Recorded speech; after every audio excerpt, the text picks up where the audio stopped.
Hi అండి, నమస్తే. నేను Jhansi. Welcome to our channel Jhansi cooking gardening vlogs. ఎలా ఉన్నారండి? అందరూ బాగున్నారా? నేనైతే చాలా బాగున్నాను. మీరు కూడా చాలా బాగుండాలని మనస్ఫూర్తిగా కోరుకుంటున్నాను. ఈరోజు అద్భుతమైన యూస్ఫుల్ ఇంట్రెస్టింగ్ టిప్స్ అయితే మీ ముందుకు తీసుకొచ్చేసానండి. వీడియోని ఎక్కడ కూడా స్కిప్ చేయకుండా చివరి వరకు చూసి వీడియో నచ్చితే చిన్న లైక్ చేయండి ఫ్రెండ్స్. ఫస్ట్ టైం మన ఛానల్ ఎవరైనా చూస్తుంటే ప్లీజ్ అండి ప్రీవియస్ వీడియో చూసి మీకు నచ్చితేనే ఛానల్ని సబ్స్క్రైబ్ చేసుకోండి. ఈరోజు పెళ్లి రోజు పుట్టినరోజు జరుపుకుంటున్న ప్రతి ఒక్కరికి కూడా హార్ట్ఫుల్ కంగ్రాట్స్ అండి. Many more happy returns of the day. ఇలాంటి పెళ్లి రోజులు పుట్టినరోజులు ఎన్నో జరుపుకోవాలని మనస్ఫూర్తిగా కోరుకుంటున్నాను. లేట్ చేయకుండా వీడియోలోకి అయితే వెళ్ళిపోదాం. ఫస్ట్ టిప్ని తెలుసుకుందాం. బెండకాయలని ఒక 3 తీసుకొని ఈ విధంగా వాటర్లో శుభ్రంగా క్లీన్ చేసుకోవాలండి. ఇలా క్లీన్ చేసుకున్న ఈ బెండకాయలని ఈ విధంగా నేను వీడియోలో చూపించిన విధంగా ఇలా చాకు పెట్టి బెండకాయలని ఈ విధంగా కట్ చేసుకోవాలండి. ఒక గ్లాస్ వాటర్ తీసుకొని ఈ బెండకాయ ముక్కలన్నీ కూడా ఈ గ్లాస్ వాటర్లో ఒక నైట్ అంతా ఇలా నానబెట్టేసుకొని ఉదయం పరగడుపున ఆ వాటర్ తాగుతూ ఉన్నామనుకోండి, మనకి షుగర్ చక్కగా కంట్రోల్ అయిపోతుందండి. ఎక్కువగా షుగర్తో బాధపడే వాళ్ళు, అంటే ఎక్కువగా ఉంటుంది కదండి షుగర్, వాళ్ళకి ఈ టిప్ చాలా బాగా యూజ్ అవుతుందండి. ఎక్కువగా మెడిసిన్స్తో పని లేకుండా ఇలా ఒకసారి ట్రై చేసి చూడండి, చాలా బాగా వర్క్ అవుతుంది. బెండకాయలని ఒక నైట్ అంతా ఒక గ్లాస్ వాటర్లో ఇలా నానబెట్టుకుని ఉదయం పరగడుపున ఈ బెండకాయ ముక్కలు తీసేసి ఆ వాటర్ తీసుకుని తాగుతూ ఉన్నామనుకోండి, షుగర్ చక్కగా కంట్రోల్ అయిపోతుందండి. ఒకసారి ట్రై చేసి చూడండి, చాలా బాగా వర్క్ అవుతుంది. షుగర్తో ఎక్కువగా బాధపడే వాళ్ళు, ఎక్కువగా మెడిసిన్స్ వేసుకుంటూ ఇంజెక్షన్స్ కూడా పెట్టుకుంటూ ఉంటారు కదండి, వాళ్ళకి ఈ టిప్ చాలా బాగా యూజ్ అవుతుంది. ఇలా ఈ వాటర్ని ఉదయం పరగడుపున తీసుకుని తాగుతూ ఉన్నామనుకోండి, క్రమేణా చక్కగా షుగర్ తగ్గిపోతుంది. ఎటువంటి ప్రాబ్లం లేకుండా ఉంటుందండి. ట్రై చేయండి. మరొక యూస్ఫుల్ టిప్ తెలుసుకునే ముందు చిన్న రిక్వెస్ట్ అండి, ఫస్ట్ టైం మన ఛానల్ ఎవరైనా చూస్తుంటే ప్లీజ్ అండి ప్రీవియస్ వీడియో చూసి మీకు నచ్చితేనే ఛానల్ని సబ్స్క్రైబ్ చేసుకోండి. ఈ టిప్స్ అన్నింటిలో ఏ టిప్స్ అయితే యూస్ఫుల్గా ఉన్నాయో, ఏ టిప్స్ అయితే నచ్చాయో తప్పకుండా కమెంట్ సెక్షన్లో కమెంట్ చేయటం మాత్రం మర్చిపోకండి ఫ్రెండ్స్. టిప్ నెంబర్ 2, కిచెన్లో చిన్న ఈగలు కానీ అలానే చిన్న దోమలు కానీ వస్తూ ఉంటాయి కదండి, వాటికి మనం ఎక్కడన్నా ఏదైనా ఆహారం పదార్థం పెట్టినా కూడా వాటిపై మూతలు లేకపోతే ఆ చిన్న ఈగలు లాంటివి, దోమలు లాంటివి వచ్చేస్తూ ఉంటాయి కదండి. అలాంటివి రాకుండా ఉండాలంటే ఒక బౌల్లో కొన్ని వాటర్ తీసుకొని దానిలో కర్పూరం బెల్లం ఒక 3 తీసుకొని ఇలా పెట్టేసుకున్నాం అనుకోండి, అవి ఎక్కువగా దోమలు, చిన్న దోమలు ఏ ప్లేస్లో ఎక్కువగా తిరుగుతున్నాయో ఆ ప్లేస్లో ఇలా పెట్టేసాం అనుకోండి, వీటి ఘాటుకి స్మెల్కి అవి దూరంగా పారిపోతాయండి.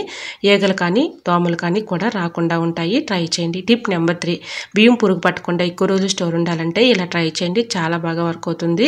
ఇలా ఏదైనా ఒక పేపర్ తీసుకుని దానిలో మిరియాలు ఒక 4-5 తీసుకున్నానండి, లవంగాలను కూడా ఒక 2 తీసుకుని అందులో వేసుకొని ఒక 1/2 టీ స్పూన్ పసుపు తీసుకోవాలండి. ఇలా పొట్లం కట్టేసుకొని సిజర్ పెట్టి అక్కడక్కడ ఇలా ఈ పొట్లానికి అక్కడక్కడ హోల్స్ పెట్టుకోవాలండి. ఇలా ఈ పొట్లాన్ని మనం బియ్యంలో పెట్టేసుకున్నాం అనుకోండి, బియ్యం పురుగు పట్టకుండా ఎక్కువ రోజులు స్టోర్ ఉంటాయండి. బియ్యం పురుగు పడితే మనకి చాలా ఇబ్బంది పడుతూ ఉంటాము కదండి, అటువంటి ఇబ్బంది లేకుండా ఉండాలంటే ఇలా ట్రై చేయండి. ఇలా ఈ పొట్లాన్ని రైస్లో పెట్టేసి రైస్ మొత్తం కూడా ఇలా మిక్సింగ్ చేసామనుకోండి, వీటి ఘాటుకి స్మెల్కి పురుగు రాకుండా ఎక్కువ రోజులు స్టోర్ ఉంటాయండి. ఇలా ట్రై చేయండి, చాలా బాగా వర్క్ అవుతుంది. బియ్యం ఇంకొక రకంగా కూడా చక్కగా స్టోర్ చేసుకోవచ్చు అండి. పచ్చి కరివేపాకు 2 కూడా ఇలా బియ్యం బ్యాగ్లో పెట్టేసుకొని బియ్యం అన్నీ కూడా ఇలాగా మిక్సింగ్ చేసేసుకున్నాం అనుకోండి, దానికి కూడా చక్కగా మనకి పురుగు రాకుండా ఎక్కువ రోజులు స్టోర్ ఉంటాయండి. ట్రై చేయండి. టిప్ నెంబర్ 3, ఇలా బంగాళదుంపలు పాడవకుండా ఉండాలి అంటే ఇలా ట్రై చేయండి. ఎల్లుల్లిపాయల ట్రైలో ఇలా బంగాళదుంపలను పెట్టేసామనుకోండి, బంగాళదుంపలు పాడవకుండా ఎక్కువ రోజులు స్టోర్ ఉంటాయి. ఇంకా నెక్స్ట్ టిప్ని అయితే షేర్ చేస్తున్నానండి.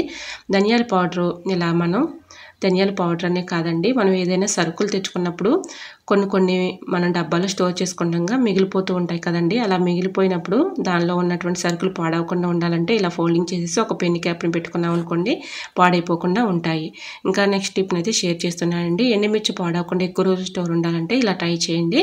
ఎండుమిర్చిని ఒక 1 అవర్ పాటు ఎండలో ఉంచేసిన తర్వాత ఎండుమిర్చిని ఈ విధంగా స్టవ్ ఆన్ చేసుకుని కళాయి పెట్టుకొని దోరగా వేయించుకోవాలండి. ఆయిల్ ఏమీ అవసరం లేదు. ఇలా దోరగా వేయించుకొని ఏదైనా ఒక డబ్బాలో స్టోర్ చేసుకున్నాం అనుకోండి, మనకి ఎండుమిర్చి ఎన్ని రోజులు ఉన్నా కూడా పాడవకుండా ఉంటాయండి. నేను ఇలా ఈ టిప్ని ఫాలో అవుతూ ఉంటాను, మీకు కూడా షేర్ చేస్తున్నాను. చాలా బాగా వర్క్ అవుతుందండి. ఎండలో ఒక 1 అవర్ పాటు ఇలా ఉంచేసిన తర్వాత ఇలా దోరగా వేయించేసుకుని డబ్బాలో స్టోర్ చేసుకున్నాం అనుకోండి, ఎన్ని రోజులు ఉన్నా కూడా ఎండుమిర్చి పాడవకుండా ఉంటాయండి. మన అవసరానికి కర్రీస్లో యూజ్ చేసుకోవడానికి చాలా బాగా వర్క్ అవుతుంది. సో యూజ్ అవుతుంది అనుకుంటే ట్రై చేయండి. మరొక యూస్ఫుల్ టిప్ని తెలుసుకుందాం. రైస్ మనం ఇలాగా రోజు కూడా వండుకుంటూ ఉంటాం కదండి. ఒక్కోసారి ఇలా సమ్మర్ వచ్చేసింది కదండి, సమ్మర్లో మనకి రైస్ త్వరగా మెత్తబడిపోతూ ఉంటుంది. అలా మెత్తబడిపోకుండా ఉండాలంటే రైస్ గిన్నె ఈ విధంగా ఒక ప్లేట్లో వాటర్ పోసి రైస్ గిన్నె ఈ విధంగా పెట్టేసామనుకోండి, చీమలు ఎక్కకుండా ఉంటాయి, రైస్ కూడా మెత్తబడిపోకుండా ఉంటుంది. ట్రై చేయండి. మరొక యూస్ఫుల్ టిప్ని తెలుసుకుందాం. ఈవినింగ్ టైంలో బాగా దోమలు అయితే వచ్చేస్తూ ఉంటాయి కదండి. మనం ఎంత జాగ్రత్తగా ఉన్నా కూడా దోమలు ఎక్కువగా వచ్చేస్తూ ఉంటాయి. అటువంటి ఇబ్బంది లేకుండా ఉండాలి అంటే ఇలా ట్రై చేయండి. ఏదైనా ఒక కొబ్బరి చిప్పని తీసుకోవాలండి. కొబ్బరి చిప్పని తీసుకుని ఇందులో వెల్లుల్లి మనం పొట్టు వలుచుకున్న తర్వాత ఆ పొట్టుని పడేస్తూ ఉంటాం కదండి. వెల్లుల్లి పొట్టుని పడేయకుండా ఈ విధంగా యూజ్ చేసుకోవచ్చు. వెల్లుల్లి పొట్టుని కొంచెం తీసుకున్నానండి. బిర్యానీ ఆకును చిన్న చిన్న ముక్కలుగా కట్ చేసుకుని అందులో వేసుకున్నాను. కాఫీ పౌడర్ కానీ టీ పౌడర్ కానీ ఏదైనా ఒక స్పూన్ అయితే వేసుకోవాలండి. ఇలా నేను కాఫీ పౌడర్ వేసుకుంటున్నాను. ఒక స్పూన్ వేసేసుకొని దీనిలో కర్పూరం బిళ్ళని 2 వేసేసుకొని అంటే మెత్తగా చిరిమేసుకొని ఆ పౌడర్ కూడా అందులో వేసేసుకొని ఈ విధంగా ఈవినింగ్ టైంలో ఇలా వెలిగించుకున్నాం అనుకోండి, వీటి ఘాటుకి స్మెల్కి దోమలు రాకుండా పారిపోతాయండి. ఏ రూమ్స్లో ఎక్కువగా దోమలు తిరుగుతున్నాయో ఆ రూమ్స్లో ఈ విధంగా పెట్టేసామనుకోండి, ఎటువంటి బ్యాడ్ స్మెల్ లేకుండా ఉంటుంది. వీటి ఘాటుకి స్మెల్కి దోమలు రాకుండా పారిపోతాయండి. ట్రై చేయండి, చాలా బాగా యూజ్ అవుతుంది. మరొక యూస్ఫుల్ టిప్ తెలుసుకునే ముందు చిన్న రిక్వెస్ట్ అండి. ఈ టిప్స్ అన్నిటిలో ఏ టిప్స్ అయితే యూస్ఫుల్గా ఉన్నాయో, ఏ టిప్స్ అయితే నచ్చాయో తప్పకుండా కమెంట్ సెక్షన్లో కమెంట్ చేయడం మాత్రం మర్చిపోకండి ఫ్రెండ్స్. మీకు ఏ టిప్ కావాలనేది కూడా కమెంట్ చేయండి. ఇంకా నెక్స్ట్ టిప్ని అయితే తెలుసుకుందాం. స్టవ్ ఆన్ చేసుకుని కళాయి పెట్టుకుని దానిలో ఒక స్పూను జీలకర్ర వేసుకున్నానండి. ఒక స్పూను వాము వేసేసుకొని దోరగా వేయించుకోవాలి. ఇలా వేయించుకున్న వాము జీలకర్ర ఏదైనా ఒక గిన్నెలో వాటర్ పోసుకొని ఇవి 2 కూడా అందులో వేసుకొని బాగా మరిగించుకోవాలి. ఇలా మరిగించుకున్న ఈ వాటర్ని ఉదయం పరగడుపున రోజు తాగుతూ ఉన్నాం అనుకోండి, గ్యాస్ట్రిక్ ప్రాబ్లం చక్కగా తగ్గిపోతుందండి. నిజంగా చెప్తున్నాను, చాలా బాగా వర్క్ అవుతుంది. ఎక్కువగా మెడిసిన్స్తో పని లేకుండా మనకి ఎటువంటి ఇబ్బంది లేకుండా ఉంటుందండి. ఇలాగ ఈ వాటర్ని పరగడుపున తాగుతూ ఉన్నాం అనుకోండి, గ్యాస్ట్రిక్ ప్రాబ్లం తగ్గిపోతుంది. మెడిసిన్స్తో పని లేకుండా ఇలా రోజు ఈ వాటర్ని తాగుతూ ఉన్నారనుకోండి, గ్యాస్ట్రిక్ ప్రాబ్లం ఉన్న వాళ్ళకి ఈ టిప్ చాలా బాగా యూజ్ అవుతుంది. సో యూజ్ అవుతుంది అనుకుంటే ట్రై చేయండి. మరొక యూస్ఫుల్ టిప్ని తెలుసుకుందాం. చింతపండు పాడవకుండా ఎక్కువ రోజులు స్టోర్ ఉండాలంటే ఇలా ట్రై చేయండి. చింతపండుని ఈ విధంగా లోపల ఉన్నటువంటి అంటే ఇలాంటివి ఈనెలు లాంటివి ఉంటూ ఉంటాయి కదండి, వాటిని తీసేసి ఇలా సపరేట్ చేసేసుకోవాలి. దీనిలో ఎండుమిర్చిని తీసుకొని ఇలా కట్ చేసేసుకొని దానిలో ఉన్నటువంటి సీడ్స్ని చింతపండులో వేసుకున్నాం అనుకోండి, చింతపండు పాడవకుండా ఎక్కువ రోజులు స్టోర్ ఉంటుందండి. ఇలా చింతపండుకు ఒక్కోసారి పురుగు వచ్చేసి పాడైపోతూ ఉంటుంది కదండి, అటువంటి ఇబ్బంది అయితే ఉండదు. ట్రై చేయండి, తప్పకుండా వర్క్ అవుతుంది. మరొక యూస్ఫుల్ టిప్ని తెలుసుకునే ముందు చిన్న రిక్వెస్ట్ అండి. ఫస్ట్ టైం మన ఛానల్ ఎవరైనా చూస్తుంటే ప్లీజ్ అండి ప్రీవియస్ వీడియో చూసి మీకు నచ్చితేనే ఛానల్ని సబ్స్క్రైబ్ చేసుకోండి. వీడియో నచ్చితే ప్లీజ్ అండి లైక్ చేసి మీ ఫ్రెండ్స్ అండ్ రిలేటివ్స్ షేర్ చేయండి. మీరు ఇచ్చే చిన్న లైక్ నాకు సపోర్టింగ్గా ఉంటుంది, మరికొంతమందికి రీచ్ అవుతుంది కాబట్టి ప్లీజ్ అండి లైక్ చేయడం మాత్రం మర్చిపోకండి ఫ్రెండ్స్. కరివేపాకు పైన రైస్ వేసి చూడండి, ఖచ్చితంగా ఆశ్చర్యపోతారండి. ఈ టిప్పు వీడియోని ఎక్కడ కూడా స్కిప్ చేయకుండా చివరి వరకు చూడండి. ఈ టిప్ చాలా బాగా అందరికీ కూడా యూజ్ అవుతుంది. ఇలా కరివేపాకుని ఏదైనా ఒక డబ్బాలో స్టోర్ చేసుకుంటూ ఉంటాం కదండి, ఎంత స్టోర్ చేసుకున్నా ఫ్రిడ్జ్లో పెట్టుకున్నా ఒక్కోసారి కరివేపాకు పాడైపోయి కుళ్ళిపోతూ ఉంటుంది. అటువంటి ఇబ్బంది లేకుండా ఉండాలంటే ఏదైనా ఒక డబ్బాలో స్టోర్ చేసుకునేటప్పుడు టిష్యూ పేపర్ కానీ న్యూస్ పేపర్ కానీ వేసుకొని కరివేపాకుని వేసుకొని దానిపైన రైస్ వేసేసుకొని ఫ్రిడ్జ్లో పెట్టుకుంటే ఎన్ని రోజులున్నా కరివేపాకు పాడవకుండా ఉంటుంది. ట్రై చేయండి. మరొక యూస్ఫుల్ టిప్ని తెలుసుకుందాం. లెమన్స్ మనం ఇలాగా ఫ్రిడ్జ్లో పెడుతూ ఉంటాం కదండి, ఒక్కొక్కసారి గట్టి పడిపోయినట్లుగా త్వరగా మనం ఇలా కట్ చేయడానికి కూడా త్వరగా రాదు కదండి, అలా ఉన్నప్పుడు ఇలా ట్రై చేయండి. అరచేతిలో ఇలా చక్కగా అరచేతితో ఇలాగా మనం ఫ్రెష్ చేస్తూ ఉన్నాం అనుకోండి, దానిలో ఉన్నటువంటి రసం చక్కగా మనకి వచ్చేస్తుందండి. చాకుతో ఇలా అనగానే చక్కగా కట్ అయిపోతుంది, రసం కూడా చక్కగా వచ్చేస్తుంది. ట్రై చేయండి. మరొక యూస్ఫుల్ టిప్ని తెలుసుకుందాం. మినపగుళ్ళు కానీ పొట్టు మినపప్పు కానీ మనకు 1 అవర్లోనే చక్కగా నానిపోవాలి అనుకున్నప్పుడు ఇలా ఈ టిప్ని ఫాలో అయిపోండి, 100% వర్క్ అవుతుంది. ఇలాగా మనం మినపగుళ్ళు కానీ పొట్టు మినపప్పు కానీ ఏదైనా ఓకేనండి. ఇలా మనం నానబెట్టుకుంటూ ఉంటాం కదండి, త్వరగా నానాలి అనుకున్నప్పుడు ఒక చాకుని ఈ విధంగా పెట్టేసామనుకోండి, చక్కగా 1 అవర్ లోపలనే త్వరగా నానిపోతుంది. అలానే ఇనప వస్తువులు ఏవైనా కూడా ఇలాగా మనం పప్పులో పెట్టేసుకున్నాం అనుకోండి, త్వరగా నానిపోతుంది. మరొక యూస్ఫుల్ టిప్ని తెలుసుకుందాం. నిమ్మ తొక్కలు మనం నిమ్మరసం తీసేసిన తర్వాత పడేస్తూ ఉంటాం కదండి, చక్కగా యూజ్ చేసుకోవచ్చు. మనం స్నానం చేసే ఈ బకెట్ వాటర్లో ఇలా నిమ్మ తొక్కలను వేసేసి ఒక 5 మినిట్స్ వరకు ఇలా ఉంచేసి 5 మినిట్స్ తర్వాత ఈ వాటర్తో స్నానం చేసామనుకోండి, మన చర్మం పొడిబారిపోకుండా ఉంటుంది, స్కిన్ కూడా చక్కగా మెరిసిపోతుంది. ట్రై చేయండి. మరొక యూస్ఫుల్ టిప్ని తెలుసుకుందాం. ఓల్డ్ బ్యాంగిల్స్ అయితే ఇంట్లో ఉంటూ ఉంటాయి కదండి, ఒక బ్యాంగిల్ తీసుకొని ఈ విధంగా పెన్నులు ఇలా బ్యాంగిల్కి పెట్టేసుకొని ఎక్కడైనా మనం హ్యాంగర్కి తగిలించేసుకున్నాం అనుకోండి, చిన్నపిల్లలు ఉన్న ఇంట్లో అయితే పిల్లలకి పెన్నులు దొరికాయంటే వాళ్ళు తీసుకొని పాడు చేస్తూ ఉంటారు కదండి, వాళ్ళకి దొరకకుండా ఉంటాయి. అలానే మన అవసరానికి యూజ్ చేసుకోవడానికి చాలా బాగా వర్క్ అవుతుందండి. చిన్నపిల్లలకి పెన్నులు దొరికాయంటే వాళ్ళు తీసుకొని పాడు చేస్తూ ఉంటారు, అవసరానికి మనకి దొరకకుండా చాలా ఇబ్బంది పెట్టేస్తూ ఉంటారు. అటువంటి ఇబ్బంది లేకుండా ఉండాలంటే ఇలాగా గోల్డ్ బ్యాంగిల్కి ఈ విధంగా పెన్నులు తగిలించేసి ఒక చోట పెట్టుకున్నాం అనుకోండి, అవసరాన్ని తీసుకుని యూజ్ చేసుకోవచ్చు. మరొక యూజ్ఫుల్ టిప్ని తెలుసుకుందాం. పిల్లలు సాక్స్లు ఎక్కడ పడితే అక్కడ పడేస్తూ ఉంటారు కదండి, అలా లేకుండా మనకి అప్పటికప్పుడు చక్కగా ఎటువంటి ఇబ్బంది లేకుండా ఇలా సాక్స్ని ఒక చోట పెట్టుకున్నాం అనుకోండి, వాళ్ళకు కూడా తీసుకోవడానికి చక్కగా అవసరానికి యూజ్ అవుతాయండి. ఈ విధంగా సాక్స్లు ఒకదానిపై ఒకటి పెట్టేసుకుని ఇలా ఫోల్డింగ్ చేసుకున్నాం అనుకోండి, చక్కగా వాళ్ళకి తీసుకోవడానికి చాలా బాగా హెల్ప్ అవుతుంది. ట్రై చేయండి. మరొక యూజ్ఫుల్ టిప్ని తెలుసుకుందాం. మనం కుక్కర్లో పప్పు వేస్తూ ఉంటాం కదండి, ఒక్కొక్కసారి పప్పు త్వరగా ఉడికిపోతుంది, ఒక్కొక్కసారి ఒక్కొక్క పప్పు ఒక్కొక్కలాగా ఉడుకుతూ ఉంటుంది కదండి. అంటే కందిపప్పు త్వరగా ఉడకదు కదండి, అలా ఉన్నటువంటి పప్పుని ఈ విధంగా ట్రై చేయండి, త్వరగా ఉడికిపోతుంది. ఇలా కందిపప్పుని శుభ్రంగా వాటర్లో క్లీన్ చేసుకున్న తర్వాత ఇలా బాగా గోరువెచ్చనటువంటి మరిగినటువంటి వాటర్ని ఇలా కుక్కర్లో పోసి 2-3 విజిల్స్ రానిస్తే చక్కగా మనకి పప్పు ఉడికిపోతుంది. ట్రై చేయండి.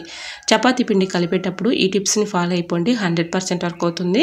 ఇలా చపాతీ పిండిలో కొంచెం ఆయిల్, కొంచెం పంచదార, అలానే పచ్చిపాలు కొన్ని పోసేసి తగినంత సాల్ట్ వేసేసి ఇలా చపాతీ పిండిని కలుపుకున్నాం అనుకోండి, చపాతీలు కానీ పూరీలు కానీ పొంగుతూ వస్తాయండి, చాలా స్మూత్గా ఉంటాయి. ట్రై చేయండి. మరొక యూస్ఫుల్ టిప్ని తెలుసుకుందాం. ఇది అందరికీ కూడా చాలా బాగా వర్క్ అవుతుందండి. న్యాచురల్గా ఇంట్లోనే ఇలాగ ఈ రెమెడీని ప్రిపేర్ చేసుకొని ఒకసారి ట్రై చేసి చూడండి, చాలా బాగా వర్క్ అవుతుంది. మనకి ఎక్కువగా దగ్గు జలుబు ఉన్నా, థ్రోట్ పెయిన్ ఉన్నా ఎక్కువగా మెడిసిన్స్ వాడుతూ ఉంటాం కదండి, మెడిసిన్స్తో పని లేకుండా ఒకసారి ట్రై చేయండి. ఈ టిప్ చాలా బాగా యూజ్ అవుతుంది. ఇలా అల్లం కొంచెం అయితే ఇలా తీసుకొని వాటర్లో శుభ్రంగా క్లీన్ చేసిన తర్వాత ఫోర్క్ స్పూన్కి ఇలా అల్లాన్ని పెట్టేసి మీడియం ఫ్లేమ్లో పెట్టుకుని మంటని ఈ విధంగా దోరగా కాల్చుకోవాలండి. ఇలా కాల్చుకున్న ఈ అల్లంపై శాస్త్రీ బామ్ కానీ అలానే మెంతో ప్లస్ కానీ ఇలా మీకు ఏది అవైలబుల్గా ఉంటే అది ఇలా కొంచెం అయితే అల్లంకి ఇలా అప్లై చేయాలండి. ఇలా ఈ అల్లం చక్కగా ఇలా పెట్టేసుకున్నాం కదండి, ఫోర్క్ స్పూన్కి ఇలా పెట్టేసుకొని మనకి ఎక్కువగా థ్రోట్ పెయిన్ వస్తూ ఉంటుంది కదండి, రోజు పడుకునే ముందు, రాత్రి పడుకునే ముందు ఈ విధంగా మనకు గొంతుకు దగ్గర ఇలా మసాజ్ చేస్తూ ఉన్నట్లుగా ఇలా అనుకుంటూ ఉన్నాం అనుకోండి, థ్రోట్ పెయిన్ చక్కగా తగ్గిపోతుందండి. నిజంగా చెప్తున్నాను, నేను ట్రై చేసిన తర్వాతే మీకు చూపిస్తున్నాను. చాలా బాగా వర్క్ అవుతుందండి ఈ టిప్. మనం న్యాచురల్గా ఇంట్లో ఇలా ఈ రెమెడీని ప్రిపేర్ చేసుకొని చక్కగా ట్రై చేయండి, చాలా బాగా వర్క్ అవుతుంది. ఎక్కువగా థ్రోట్ పెయిన్ ఉన్న వాళ్ళకి, అలానే దగ్గు జలుబు ఊపిరాడకుండా వచ్చినటువంటి వాళ్ళకి ఈ టిప్ చాలా బాగా యూజ్ అవుతుంది. ట్రై చేయండి. మరొక యూస్ఫుల్ టిప్ని తెలుసుకుందాం. వాటర్ బాటిల్ ఒకటి తీసుకొని ఈ విధంగా పెట్టి కట్ చేసుకోవాలండి, పైన ఉన్నటువంటి లేబుల్ని కట్ చేసేసి. ఈ టిప్ తెలుసుకునే ముందు చిన్న రిక్వెస్ట్ అండి, ఫస్ట్ టైం మన ఛానల్ ఎవరైనా చూస్తుంటే ప్లీజ్ అండి ప్రీవియస్ వీడియో చూసి మీకు నచ్చి కంటెంట్ ఉంది అనుకుంటేనే ఛానల్ని సబ్స్క్రైబ్ చేసుకోండి. ఈ టిప్స్ అన్నిటిలో ఏ టిప్స్ అయితే యూస్ఫుల్గా ఉన్నాయో, ఏ టిప్స్ అయితే నచ్చాయో తప్పకుండా కమెంట్ సెక్షన్లో కమెంట్ చేయడం మాత్రం మర్చిపోకండి ఫ్రెండ్స్. బాటిల్ని ఈ విధంగా కట్ చేసుకున్నాం కదండి, ఫోర్క్ స్పూన్ ఈ విధంగా స్టవ్ ఆన్ చేసుకొని ఇలా హీట్ చేసుకోవాలండి. ఇలా హీట్ చేసుకున్న తర్వాత బాటిల్కి అక్కడక్కడ ఇలా హోల్స్ పెట్టేసుకున్నాం అనుకోండి, చక్కగా హోల్స్ పడిపోతాయి. ఈ విధంగా హోల్స్ పెట్టేసుకున్నాం కదండి, ఈ బాటిల్ ఎందుకు అని చూస్తున్నారండి, ఇది చాలా బాగా వర్క్ అవుతుంది. ఎల్లుల్లిపాయల్ని మనం తీసుకొచ్చుకున్న తర్వాత బయట పెట్టేస్తూ ఉంటాము. ఒక్కోసారి ఎల్లుల్లిపాయలు ఎక్కువగా బూజు వచ్చేసి పురుగు పట్టేసి పాడైపోతూ ఉంటాయి కదండి, ఎల్లుల్లిపాయలు పాడవకుండా ఎక్కువ రోజులు స్టోర్ ఉంటాయండి. ఈ టిప్ని అయితే ఫాలో అయిపోండి, 100% వర్క్ అవుతుంది. ఇలా వాటర్ బాటిల్ని కట్ చేసుకున్న తర్వాత అక్కడక్కడ హోల్స్ పెట్టేసుకున్నాం కదండి, ఇలా ఎల్లుల్లిపాయలు అన్నీ కూడా ఇలా బాటిల్లో పెట్టేసేసుకొని ఫ్రిడ్జ్లో పెట్టుకున్నాం అనుకోండి, మనకి ఎన్ని రోజులు ఉన్నా కూడా ఎల్లుల్లిపాయలు పాడవకుండా ఎక్కువ రోజులు స్టోర్ ఉంటాయి. ట్రై చేయండి. మరొక యూస్ఫుల్ టిప్ తెలుసుకునే ముందు చిన్న రిక్వెస్ట్ అండి, ఈ టిప్స్ అన్నిటిలో ఏ టిప్స్ అయితే యూస్ఫుల్గా ఉన్నాయో, ఏ టిప్స్ అయితే నచ్చాయో తప్పకుండా కమెంట్ సెక్షన్లో కమెంట్ చేయడం మాత్రం మర్చిపోకండి ఫ్రెండ్స్. ఫస్ట్ టైం మన ఛానల్ ఎవరైనా చూస్తుంటే ప్లీజ్ అండి ప్రీవియస్ వీడియోస్ చూసి మీకు నచ్చితేనే ఛానల్ని సబ్స్క్రైబ్ చేసుకోండి. మరొక యూస్ఫుల్ టిప్ని తెలుసుకుందాం. కిచెన్లో మనం ఎక్కువగా చాకుల్ని, ఫెయిలర్లని, సెజర్ని యూజ్ చేస్తూ ఉంటాం కదండి, ఒక్కొక్కసారి షార్ప్నెస్ తగ్గిపోతూ ఉంటాయి. అలా షార్ప్నెస్ తగ్గిపోకుండా ఉండాలంటే ఇలా ట్రై చేయండి. గ్లాస్ రైస్లో ఇలా అలా చక్కగా మనకి చాకులు కానీ, ఫెయిలర్లు కానీ, సెజర్లు కానీ ఇలా పెట్టేసుకున్నాం అనుకోండి, షార్ప్నెస్ తగ్గిపోకుండా ఉంటాయి. అవసరానికి చక్కగా యూజ్ చేసుకోవడానికి చాలా బాగా వర్క్ అవుతుంది. సో యూజ్ అవుతుంది అనుకుంటే ట్రై చేయండి. మరి మీకు ఈ టిప్స్ నచ్చాయి అనుకుంటున్నా, నచ్చితే మాత్రం ప్లీజ్ అండి చిన్న లైక్ ఇవ్వడం మాత్రం మర్చిపోకండి ఫ్రెండ్స్. మీరు ఇచ్చే చిన్న లైక్ నా సపోర్టింగ్గా ఉంటుంది, మరికొంతమందికి రీచ్ అవుతుంది కాబట్టి ప్లీజ్ అండి లైక్ చేయడం మాత్రం మర్చిపోకండి ఫ్రెండ్స్. ఫస్ట్ టైం మన ఛానల్ ఎవరైనా చూస్తుంటే ప్లీజ్ అండి ప్రీవియస్ వీడియో చూసి మీకు నచ్చితేనే ఛానల్ని సబ్స్క్రైబ్ చేసుకోండి. పక్కనే ఉన్న బెల్ ఐకాన్ క్లిక్ చేయండి. బెల్ ఐకాన్ క్లిక్ చేయడం వల్ల నోటిఫికేషన్ వస్తుంది, మన వీడియోస్ అనేది మిస్ అవ్వకుండా చూడగలుగుతారు. ఇంతవరకు మన ఛానల్ని ఎంతగానో ఆదరించి సపోర్ట్ చేసి సబ్స్క్రైబ్ చేసిన ప్రతి ఒక్కరికి కూడా నా హృదయపూర్వక ధన్యవాదాలు తెలియజేసుకున్నానండి. ఇలానే సపోర్ట్ చేయండి. మన ఛానల్లో ఇంకా మంచి మంచి న్యూ టిప్స్ అయితే షేర్ చేస్తూ ఉంటాను. ఓకేనండి, మరికొన్ని టిప్స్తో మళ్ళీ మీ ముందుకు వచ్చేస్తానండి. అంతవరకు బాయ్. అందరూ బాగుండాలి, అందరూ నేను ఉండాలని ఆశిస్తూ నేను మీ Jhansi. Thanks for watching. Bye bye.